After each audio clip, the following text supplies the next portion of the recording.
Okay, welcome everyone. I will start because I've just got a few introductory slides. So as I said earlier, we've got two great speakers today, Christine Curry and Emma Hickman, to take us through leadership. But a little bit from me first on a little bit about WORAN. Now, some of you, I recognise you've been to WORAN events before, but this may be your first one. So we do a few intros. And then we're going to have lots of time for questions, and then a closing remarks from me on the upcoming WORAN event. There'll also be a feedback form put in the chat right at the end, so if people can take the time to fill that in as well. So a little bit about WORAN. So we're the Women in OR and Analytics Network. Here are our lovely sponsors.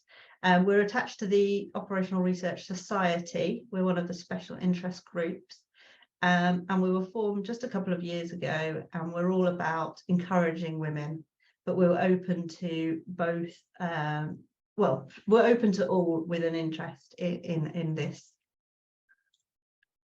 So we've got a few polls to start to find out a little bit more about you, and someone has launched a poll for me, so thank you very much. There's 3 polls. So there's one about where do you work? So are you in academia? Are you in the private sector? Are you in the public sector, or none? And what stage of your career are you at? Student, early career, mid-career, senior, or other? So I'm already looking at the answers to the first poll question, which is mixed.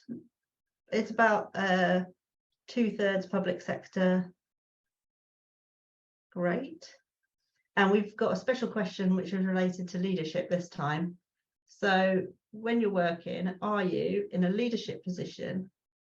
You want to be in a leadership position, or not really interested in being a leader? So these are good for framing this session today. Most people here, no, not most people actually, it's a split between early career, mid-career, senior. Oh, great. And we've got a lot of people who want to be in a leadership position or are already there. So that sounds great. Thank you for filling in that poll. So I think I'm going to stop. Excellent. Brilliant. So we're going to start today's presentation with Christine Curry, who's part of the University of Southampton Mathematical Science Department.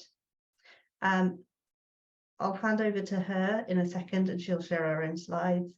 And then we've got Emma from the Office for National Statistics, and I'll be sharing Emma's slides so Emma can direct me through them when we get there. So I'll stop sharing now.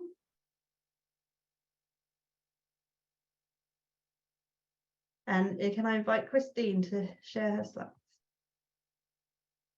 Yep, all there, Catherine. Yeah, I can see it. Great, thank you. I'll go on mute now. Okay, great. So I guess the first thing to say is thank you for the invitation to come and speak here about leadership and filling in that poll and the question, are you a leader, or do you want to be a leader, or are you not interested? That's always interesting, because I think in some aspects of my job I'm a leader, in some aspects of my job I'm kind of following what other people do, and that's probably true of everybody. There'll be some projects or some particular things that you're leading on, and then in other places you are part of the team. I'm going to start with what I think I would describe as my first experience, my first taste of leadership. So as I said, when we were setting up, the bonus question for the bonus points is working out which town I grew up in, which the background of the photo should just be able to give you a clue as to where that was. And I'm the one in green in the photo. As I said earlier, the only one who you can see the face of. So I've thought of the data protection as well. So this was, I guess, my first taste of leadership, and I would say arguably my most single-minded leadership role. I wasn't captain of the netball team, which might be your first impression of what was going on. What happened with the netball team, when I was in the top year, is I very nobly decided that the year below me didn't know how to score goals very well, and there was no one who was very good at shooting. So I decided I would set up a club with a clear aim of improving the goal shooting abilities of the girls in the year below, because I was very worried that, you know, when our year went, that there would be nobody to take over the goal shooting positions. And it's in some ways a silly example, but I think in other ways it kind of really shows how leadership can be done. And it did, you know, it did work well, because there was this very clear goal as to what we wanted to do, or what I wanted to do. I think it's very much a one-woman show at this point, or a one-girl show. A very clear aim of what I wanted to do. I had buckets of time, because I was 11, to put together an incentive scheme with certificates and badger my mum to buy chocolate, so that at the end of the term I could give out prizes and so on. And it was something that other people could see would be a good thing. The teachers weren't involved. I think I must have told them what I was doing, and we just used to go along every lunchtime and practice the goal shooting. I have to say that was about the end of my netball career, because those of you who have seen me in real life will realise I'm a little bit vertically challenged for netball, and everyone else grew and I didn't. So I'm not sure the netball kind of carried on beyond then. But in terms of the planning, the thinking about where you wanted to get to and so on, that obviously did continue. So that was kind of my first taste of leadership. I did tell my mum actually that I was going to talk about this today in this leadership talk, and she said, oh yes, I'm not quite sure what happened after that, which was a not particularly supportive comment from above at this point. Looking more towards what happened in I guess my general career. So I'm a professor of operational research at Southampton in the mathematical sciences department. My key leadership role that I guess I've had at Southampton most recently would be director of CORMSIS. So that's what I was going to talk about for a little bit longer today, because that's where I think my probably work-led leadership it's probably my peak. But hopefully there will be other peaks.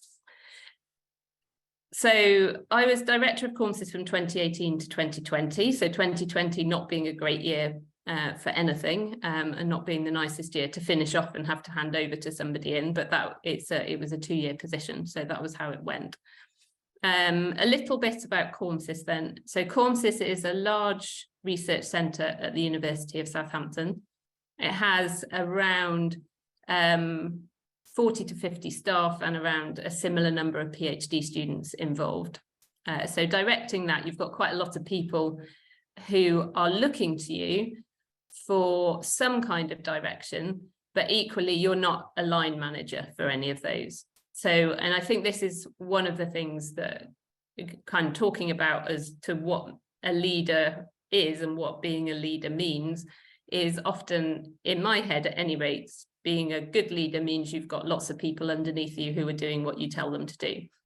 But over time, I've kind of changed that a little bit to say, you know, being a leader is having some influence over people and thinking about how you can change things, and where you're changing things, it's not necessarily people you're changing, it's systems, it's getting jobs done, it's kind of achieving things as well.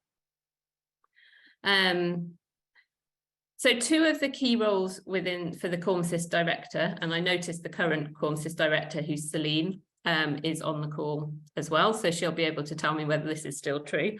2 of the key roles for the CORMSIS director are looking after a big MSc summer project scheme, and also kind of guiding the CORMSIS research collaborations and any CPD that we do, so continuing professional development.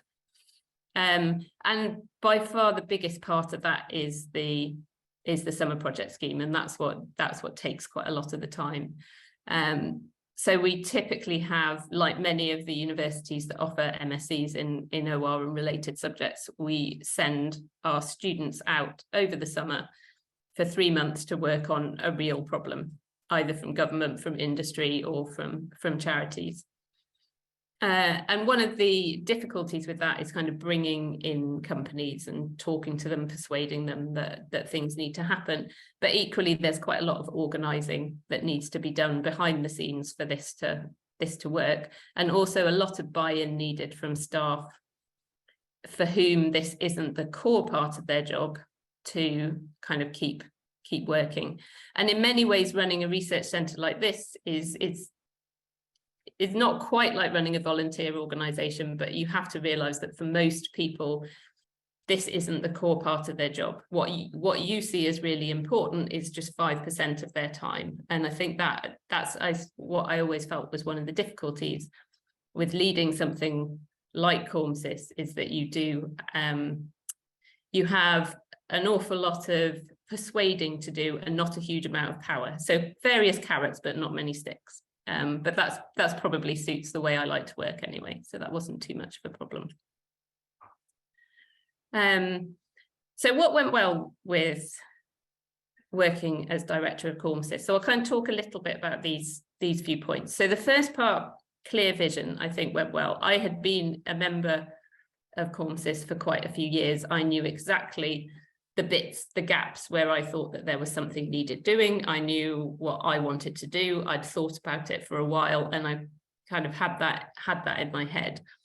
They're also a very good set of people, including people who've previously been directors, who it was possible to call on and bounce ideas off and get advice from. So, and I think that was invaluable. I am not somebody who's afraid to go and ask for help if help is needed, and run ideas past people, because I think that's vital. The next part was around taking responsibility, and this I have seen quite a few times as one of those things that you need to do in quite a lot of, it's quite important in terms of making things work, is realizing that the buck stops with you. So this is something that I've got an example actually for this particular one. So within CormSys, we run some continuing professional development. So that's one of the things that we do. We kind of bring in some money from it, and it works quite well.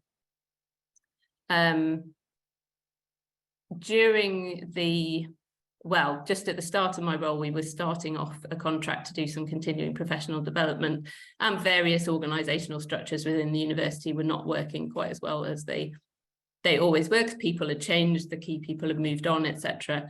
And so we needed to get this thing working. And I think it's realising that sometimes if this thing needs to work, there's not someone whose obvious job it is. You have to get it to work, and sometimes it does mean that occasionally you have to phone the hotel and check that they've got some availability for this CPD and it is going to work. And you can't just send an email to somebody else and say, you need to do that, and then leave them to it. If you don't hear anything, you just assume it's all going well. And that, I think, was something that not necessarily took me by surprise, because I'd kind of had little steps along the way up until that point. But I think it's something that's really important, is that if you're in charge of it, it's your responsibility, and you have to make sure that it all works. Now, the other part of it that went well was the talking to people. So talking to people is vital. Good communication skills is really important. I've also put that on the what didn't go well. So talking to people, I think it's very easy, and this was particularly true in early 2020 when we were all getting used to working remotely. Talking to people, it's quite easy to talk to the people who you like, and the people who you know, and the people who you trust, but it's harder to talk to the people who are outside that immediate bubble. And as I said, the size of CormSys was pretty huge.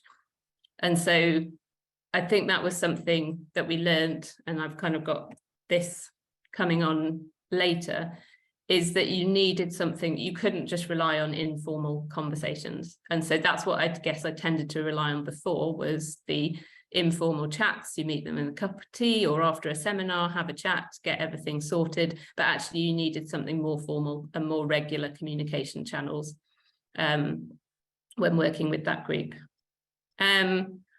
The other thing that is always tricky, and I'm sure it's true in any organisation, is the politics and the power politics that are at play.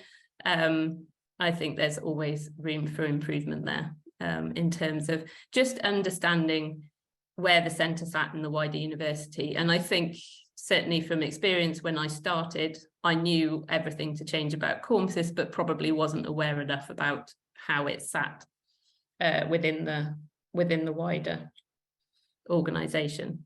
And I think that is something that if I was to take over a position like this again and do something like that, that would be one of the things that to find out kind of fairly early on is what's going on around, what's going on above, who's kind of got a bit of a grudge against you because they think you've been favoured over them and vice versa, and also how can we make sure that everybody involved in this can stay involved. Okay.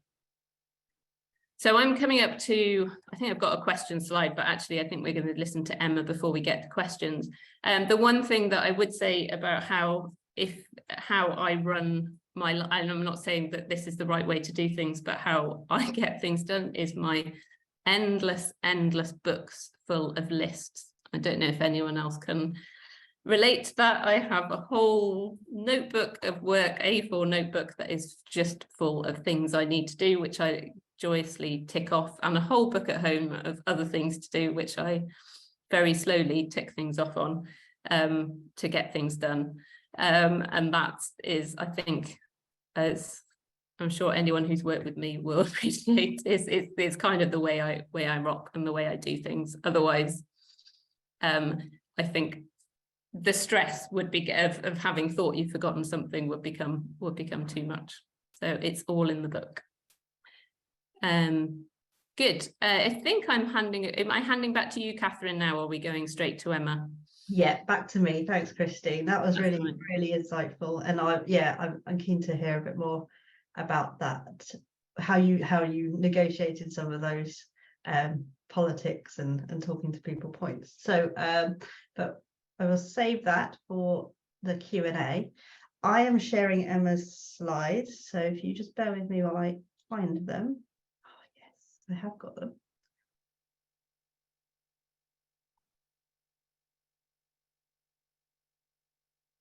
Can people see those slides?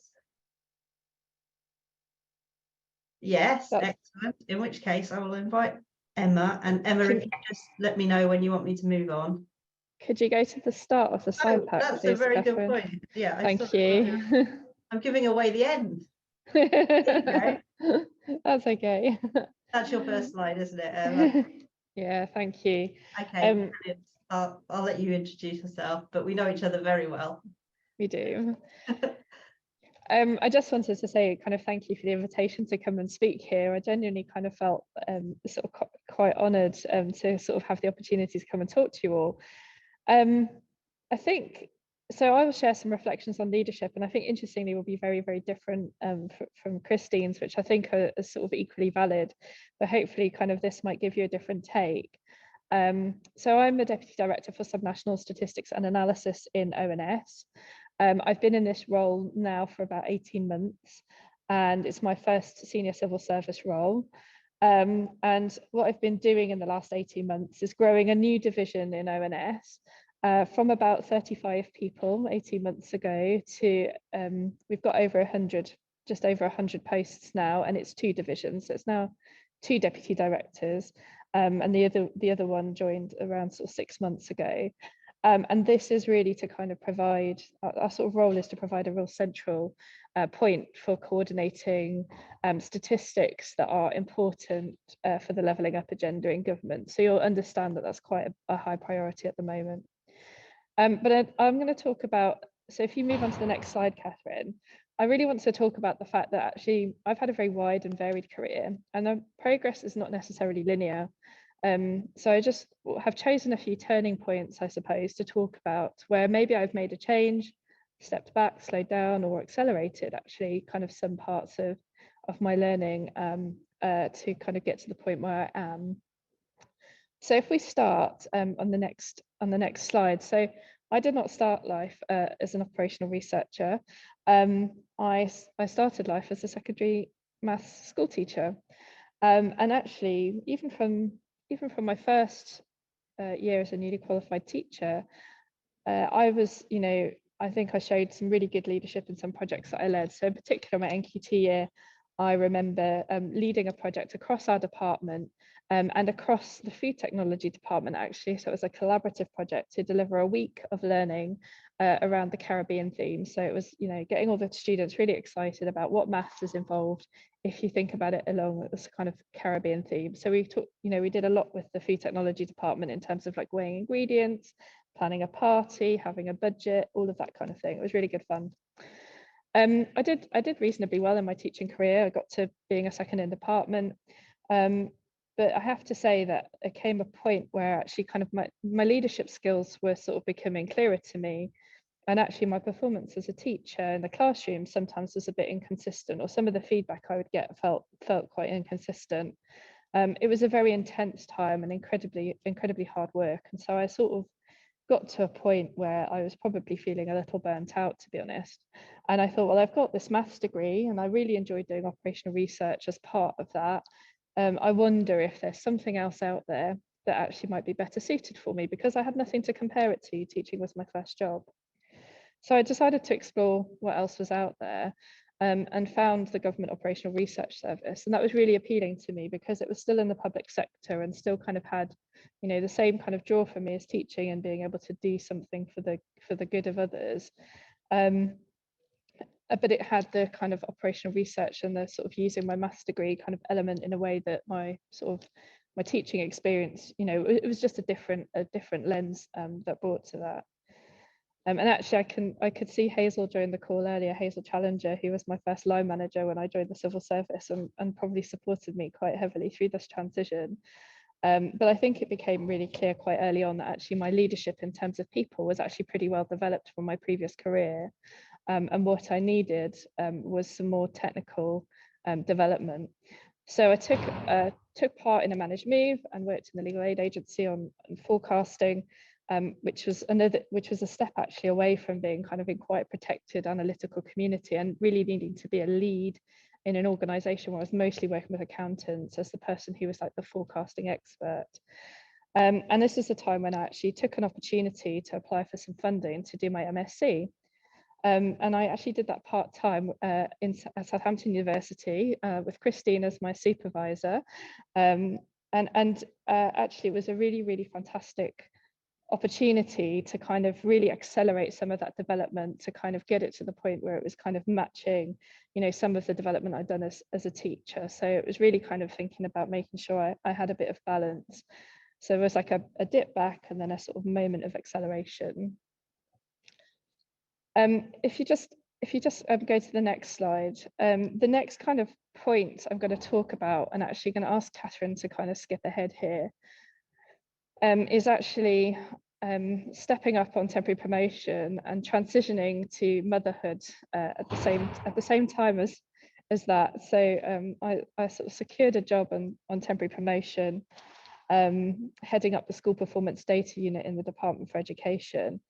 And while I was on TP, I fell pregnant, and I was really, really enjoying the role at the time. It was quite different from anything I'd done previously. I was starting to develop some commercial skills, some commercial capability as well, and kind of managing a contract as well as kind of leading quite a big team. And I kind of realised that actually, there was going to be a break. There sort of was naturally going to be a break because I would need to take some maternity leave. I decided to do shared parental leave with my partner, and I took a 6-month sort of period of maternity leave. But actually, when you're going back to work with a 6-month-old baby, that's a really, kind of going back into the day-to-day of leading a team that was 40 strong, who have a very significant publication round with really hard deadlines was actually quite a big ask. And I did two things. So before going on maternity leave, I actually kind of told my line manager that I really wanted to look for a permanent post at the grade that I was in, because that would allow me to do maternity leave at a higher level of pay, but also secure a job for when I got back from maternity leave as well. I was in a really lucky position that my line manager was actually very supportive and pushed within the organisation for the job to be advertised permanently, even though she was my predecessor and she was also on temporary promotion. So it meant that she would not be able to come back to that role, which I thought was really incredible. So they did advertise the job permanently, and I applied for it and was successful.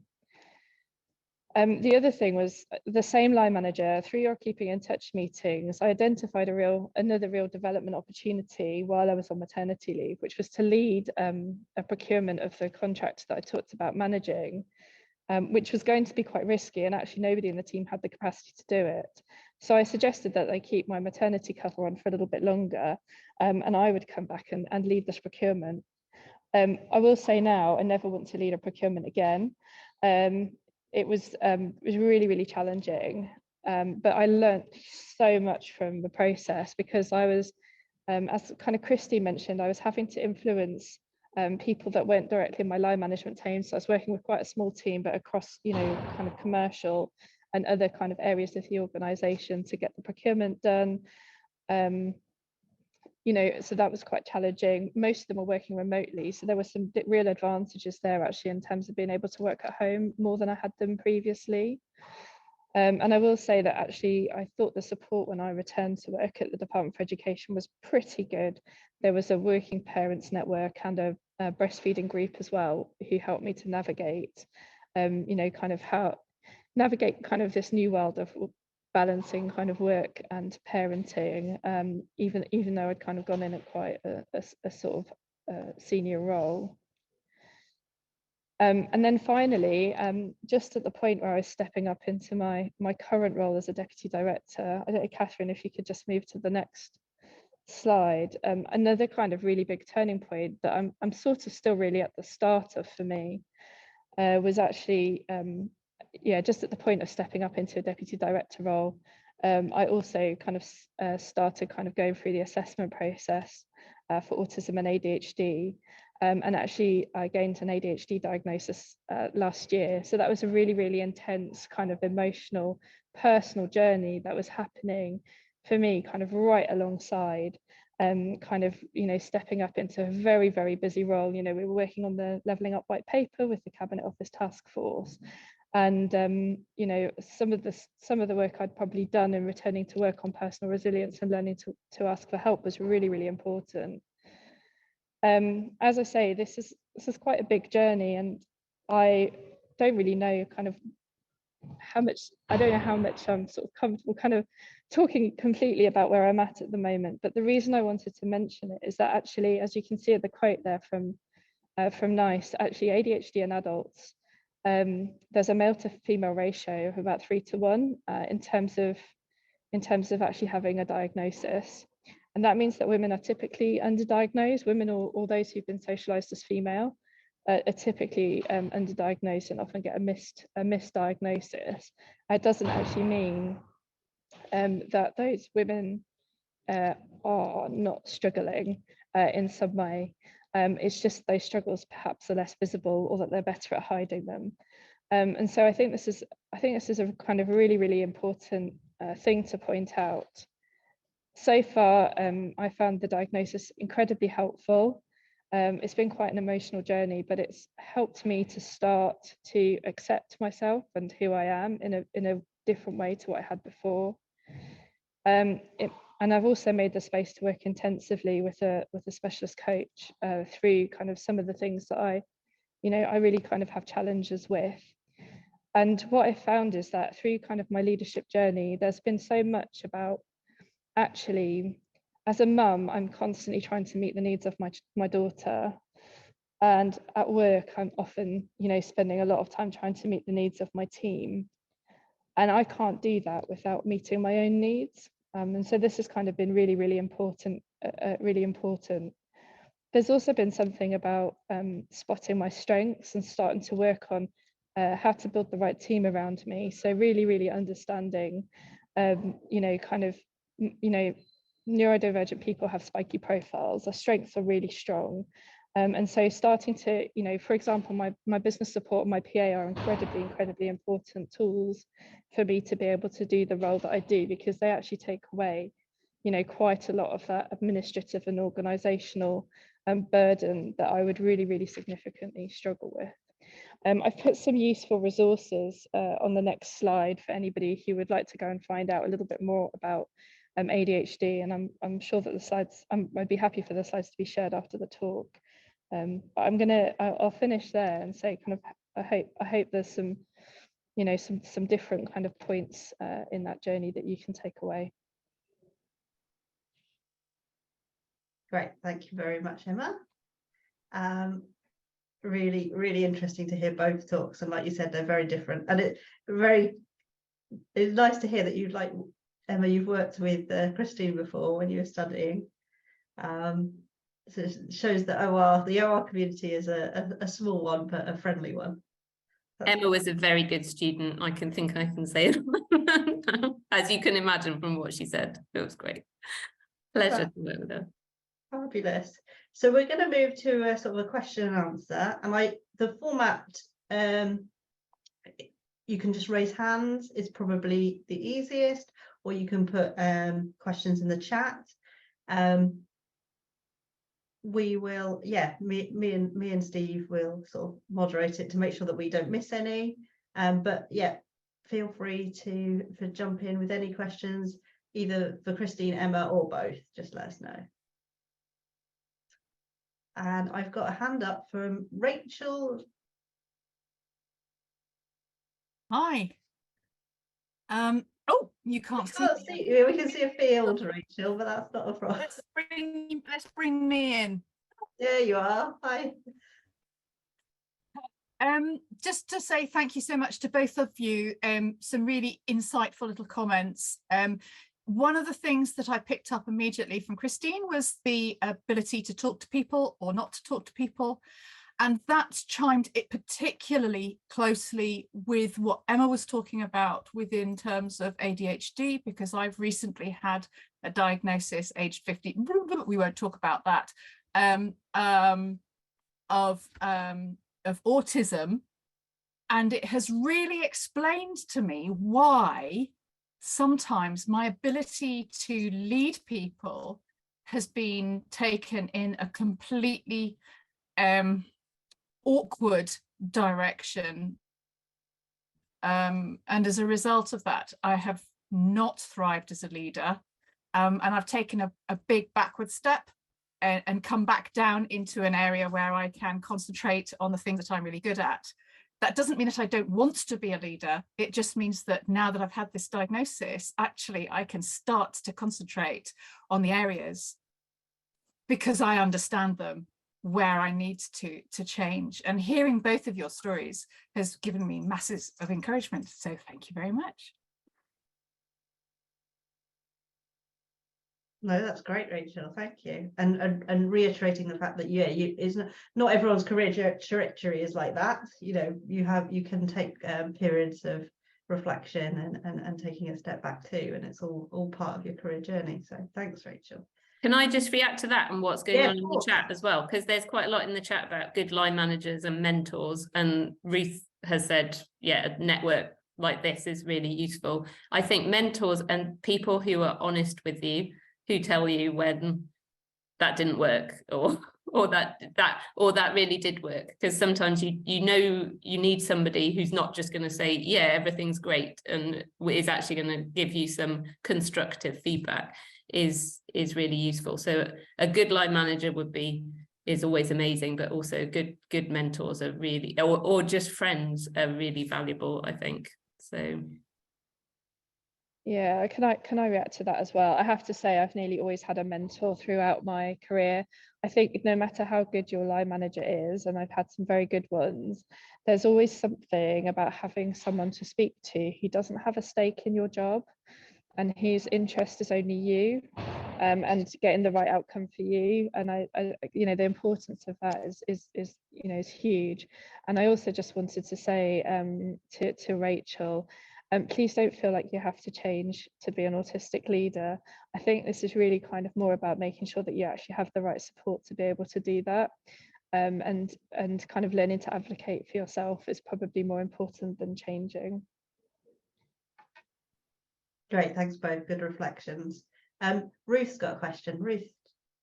Yeah, that's all really interesting, and I think the mentor point is just so important. But one of the ways that a mentor can help, I think one of the problems that can hold some of us back, certainly at the outset, is however clear your vision is thinking, what right do I have to take this on and to propose my vision? Will anybody take me seriously? So to be a leader, people have to follow you, and there's nothing worse than going off and finding that nobody thinks you're going in the right direction. And I think sometimes fear of that holds us back. And I don't know if either of you, both of you, would like to comment on how you give yourself confidence enough in your own vision and your ability to bring people onto that vision that you're entitled to lead.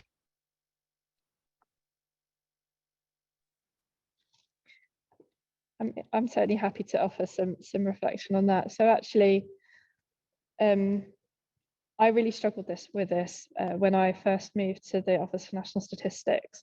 So the role that I moved into was the head of economic microdata research, and I had to Google the job title before I actually accepted the job to work out what that was, because it was in language that wasn't common or to me. Things have hugely improved in the last 3 years, but at the time, I think one of my first kind of senior leadership team away days that I went to, across everybody who was at the same grade and the grade above me, in the group, everybody was a man.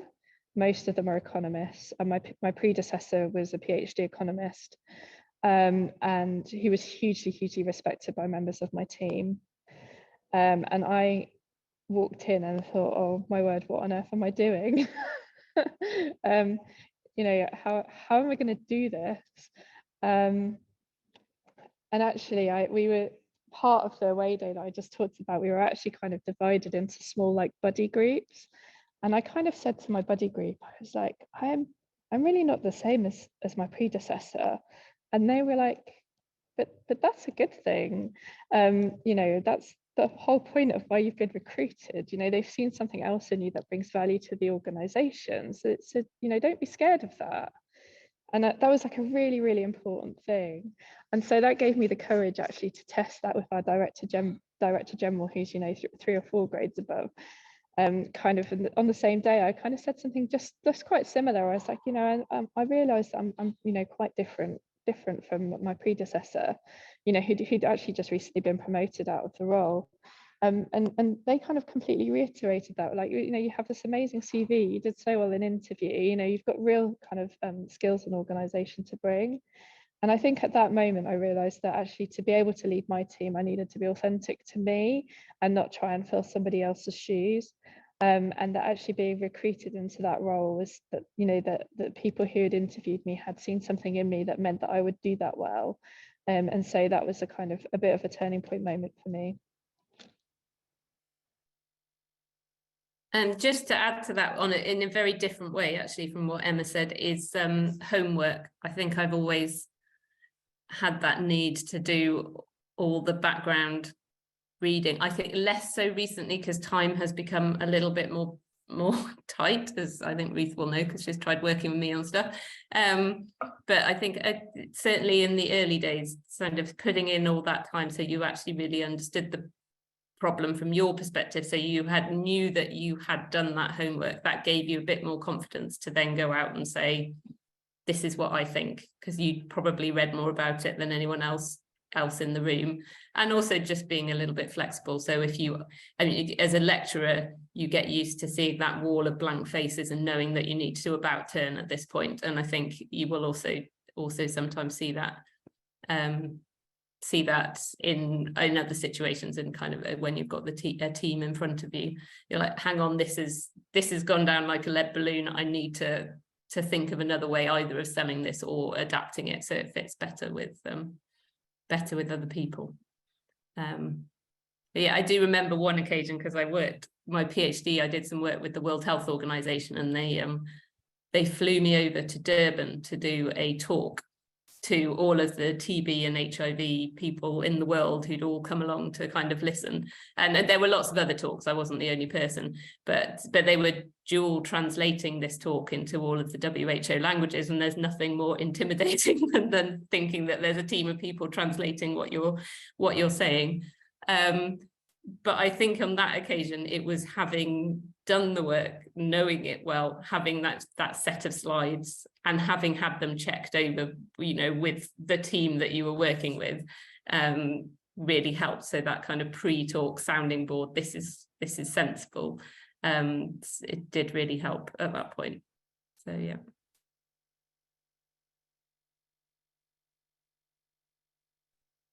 Rosemary, invite you to ask a question.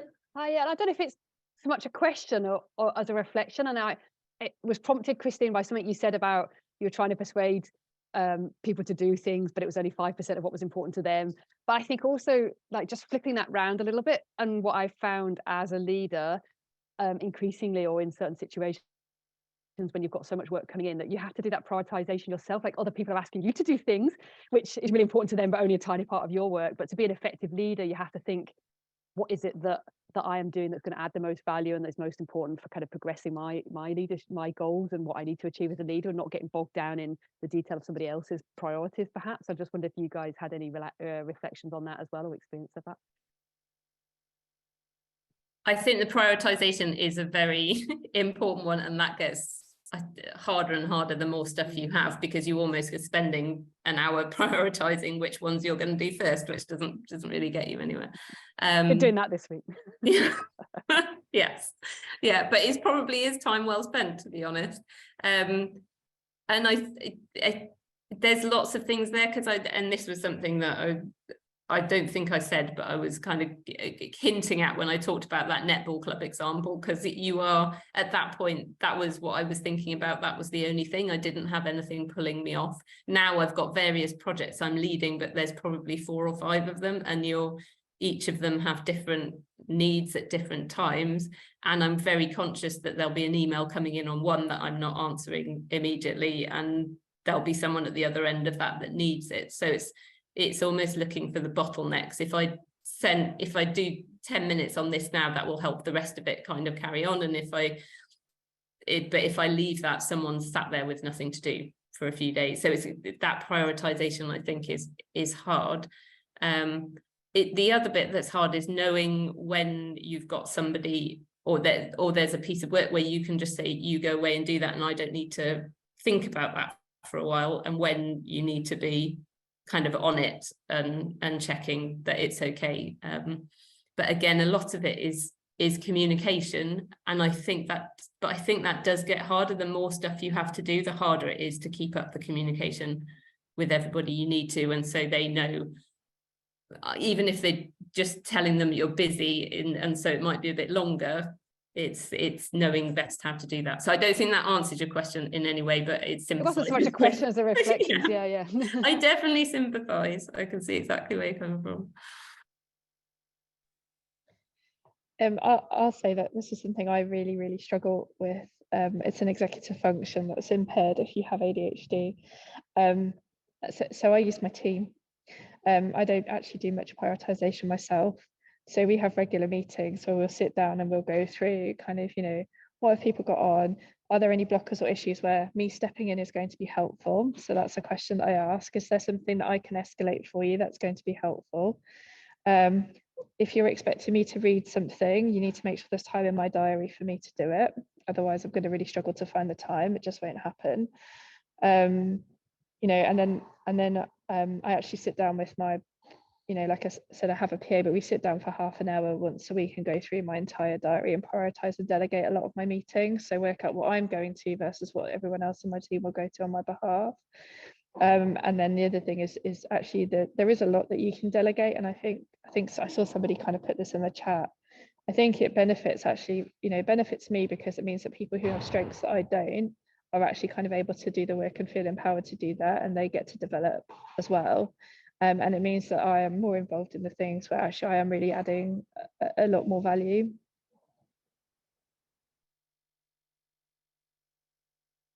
Great, thanks so much. Yeah, you've touched on Rachel's question in the chat there as well. It's about delegation, the role of delegation as a leader. How do you do it, and what's the benefit? So I think, Emma, you've tackled the benefits there, and about finding people with complementary skills to yours.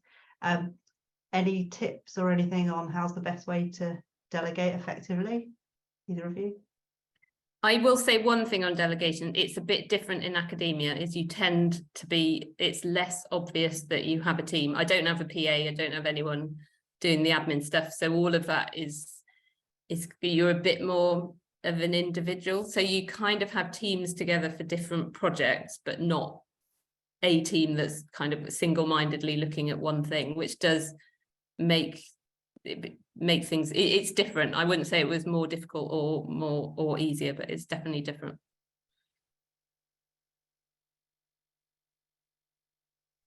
Thank you. Okay, we've got a question. Is it Belaine? Hi, yeah, it's Belen. Can you hear me? Yeah, we can. Okay, yeah, no, it's very interesting that Christine said that kind of like in academia, we don't kind of like have a, an assistant to delegate. But at the same time, I think we have to find a way of kind of delegating a lot. Like, for example, like PhD students, kind of like don't expect me to kind of like, you have to be proactive in setting the meetings. You can ask them to write summary if you want to kind of like keep a summary of everything, so you don't have to do it.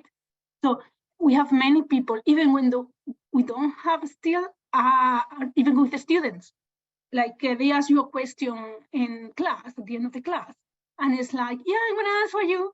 No, it's like, you send me an email. It's stupid things that save a lot of time. I think, and those little things, they can be bigger at some point.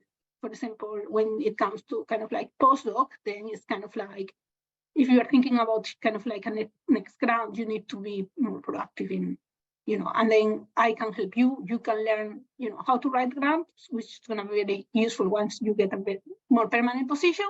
And at the same time, I'm delegating part of my job, which is maybe writing a project where I want you as a postdoc. Never done that because the postdoc didn't want to move to an industry. But for me, it was clear that, if he wanted to do that, that would be a way that would work for both. Those type of things, I think we need to delegate more. And sometimes also like offering the delegation as a way of, in return of training or kind of like guidance and on-hand training. That's kind of like also very, very important, very useful.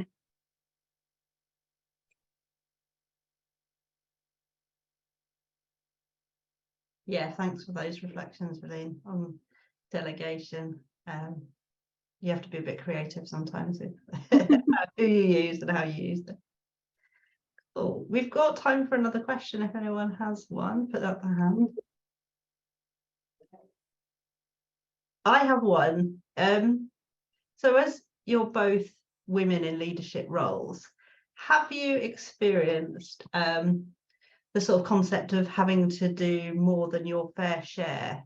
There's sometimes as senior leaders, you're also seen as role models, and you have to sort of almost champion women in leadership roles. So do you find, I mean, one example is you're giving a talk to us, so we're very grateful for, but is there examples where you feel like you've had to do more than your fair share as a woman in a leadership role?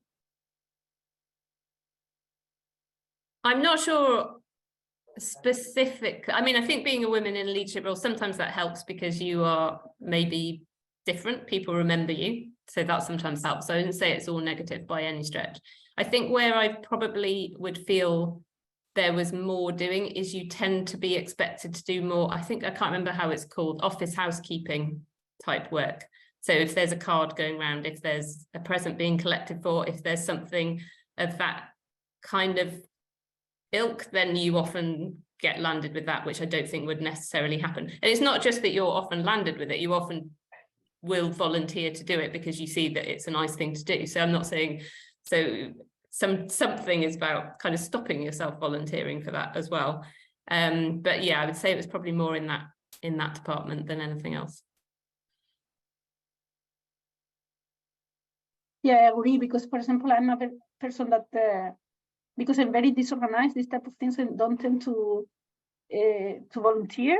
But it's true that kind of like when there are other women around, they are volunteer and they're happening, and when they are not, then the only one is not happening. So there is a lot of true behind, although I'm not suffering it because, as I said, I'm a bit disorganized, so I tend to be a bit careful. But it's true that sometimes you also feel kind of the pressure somehow, like no one going to organize this or that, or and then there is a lot of the duty, which here in the UK is much less. I'm telling my friends in Spain, like really it's always around us, and it's in society, it's not in leadership in general. So it's kind of like you're going to a meeting and it's like you're not just stressful about all the things that involve in the meeting, but then the things around it, on how you put makeup or whatever. At least here we're more relaxed. Emma, did you have some reflections? Yeah, I did actually. So I think in addition to what Christine just said, and I actually stopped myself from, so we didn't have a chair for a meeting, yesterday, and my PA got in touch with me and said, oh, they're looking for a chair, and I was like, well, I actually am going, and I could chair it. I said, but just wait until tomorrow morning and see if anybody else volunteers first. And actually somebody did. So I think there's something about actually maybe just holding the line a little bit longer than might feel comfortable at times, before you kind of do step in to volunteer. And I have actually also had other women on calls before where sort of asked somebody to take it, to write up a note of the meeting or something like that, and they've said, I'll do it if I really have to, but I'm not putting my hand up first because everybody else on the call is a man and equally capable of doing it. So I think there is something about deliberately kind of actually just holding yourself and pausing a little bit longer before you volunteer for things than you would. But the area that I actually find is quite a challenging one, because there's a really good reason for it, is that when we recruit people into the civil service, I'm sorry, my screen's moved a bit. When we recruit people into into the civil service just generally, we like to have mixed panels to make sure that there is diversity on the panel. And actually that means when you're at my grade in the sort of job that I do, that you're doing a lot more interviews than your male counterparts, because in order to get a mix, actually there are more of them to go around, and that has a knock-on impact then into kind of how much I deliver in my day job as well. But there is a good reason for it, because actually what we're seeing is that we are actually starting to have more diverse candidates coming through, and I kind of hope that actually that effort and that will kind of mean that in future it's not so difficult to get a diverse panel to do the recruitment. So it's a really challenging one, because I think there's a really, really good reason for it. But I do kind of mention it regularly to our sort of HR teams, who kind of insist on that and make sure that actually doing those extra things on recruitment are reflected in my performance management kind of as well. So that you're sort of making that point regularly, that is something that's going on. Thank you very much. I think I'll close it there, but if Can I do one comment, Catherine? Yeah. Is that all right? There's just something from Melanie in the chat about being a part-time worker and a new mum. I work part-time, so that's the other thing. I should have said that right at the start, working part-time, and I think that is a challenge when you're in charge of something, is having that part-time role. I should probably have talked about, and apologies I didn't talk about it, but yeah, I think that is difficult, kind of telling somebody that you won't be there on a particular day and you're not going to answer their emails, but actually it's only for a few weeks, and after that they get used to it. So but yeah, I would say keep going, and I'm kind of fighting from the inside on the part-time, and it's part-time working is definitely a great thing. I'll just add to that, although I've never officially been part-time, during the pandemic, I had an 18-month-old daughter. And you know, my role got busier because we were doing pandemic response. And actually I had to, between my partner and I, trying to do 2 full-time jobs and look after an 18-month-old, we ended up alternating our work days and trying to do 60%, which is as much as we could manage between us to actually kind of keep things going. So and in that instance, you know, I did delegate a lot more than probably would have been comfortable with before, and learned a lot from doing that. So I definitely think there is something about still, even working full-time, having clear boundaries as well. So I do stop work at a certain time, and I, you know, because I do need to go and see my daughter while she's awake. You know, so I think even as a full-time mum with a young child, I think there is something about having strict boundaries and kind of being clear about when you're available and when you're not available. Oh, great, thanks both. And Ruth put in the chat, gauging opinion about whether people want a separate session on working part-time. That does sound like a good idea, given the interest, and we haven't had a chance to do it justice today. So that's great. So can I have a round of applause for our speakers, please? And thank you. Your virtual hands, or yeah, brilliant, thank you. And while we're doing that, I'll just close the session with a few slides. So as a reminder, we have these sessions about monthly, and we, at the moment, we're all virtual, but if you were here for our Christmas do, we experimented with a sort of a hybrid of meeting in groups. So look out for more events coming soon. The next event is a book discussion, which I'm leading. So if you haven't read it yet, get your hands on The Sex Factor, How Women Made the West Rich by Dr. Victoria Bateman. She's actually a leading economist, but I really enjoyed the book. There's lots of cross-cutting themes about how, you know, we need to value women and what benefits they could, how much benefit they've brought to the economy, and that the assumptions that we make about making things gender neutral just aren't relevant. I'll be leading that book discussion. Don't worry if you don't have time to read the book in advance. I'll be covering quite a big intro, so but it'd be lovely to see you all there. And then we've got upcoming events throughout the rest of the year, with our land lecture in the autumn. So as we've already said thank you to our speakers, which is great, but you can look at our webpage to register for WORAN to make sure you don't miss out on any events. Thanks to Karen, Steve, and everyone at OR Society for helping us organise today's event, and thanks to everyone for coming. And a final request, I'm hoping Steve will put in the chat the link to, oh, there we go, the feedback form. And I'll just double check. Yeah, that's what it looks like, if people can see that. So if people can start filling in their feedback form, and I'll say thank you very much, everyone, for attending, and hope to see you soon. Thank you so much, everyone. Bye-bye. Thanks. Bye-bye. Thank you. Bye. Thank Thanks, you. everyone.